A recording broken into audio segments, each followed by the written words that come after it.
The last 9 months, Israel was on the brink of civil war. It's not an exaggeration. This judicial stuff, there were hundreds of thousands of Israelis taking to the streets because Bibi Netanyahu is basically redefining the Israeli constitution. That's not an exaggeration, right? He said the judicial branch has too much power.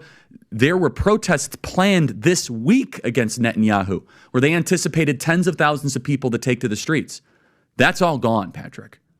Netanyahu now has an emergency government and a mandate to lead. Was there a stand-down order? Was there a stand-down order? 6 hours? I don't believe it. Israel's the size of New Jersey. When I took a helicopter ride from Jerusalem to the Gaza border, it's 45 minutes. Wow. 6 hours. They're live streaming the killing of Jews. Did somebody in the government say stand down? That is a legitimate, non-conspiracy question. The whole country is the IDF.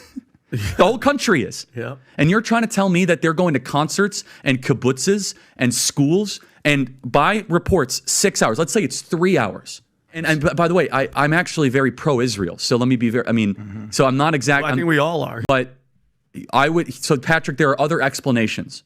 It's possible that the Netanyahu government was double-crossed by bad agents. Okay? That's dark, but it's not as dark as what we're talking about. Okay? Another aspect is that Netanyahu might have traitors in his government, like legitimate traitors that have infiltrated.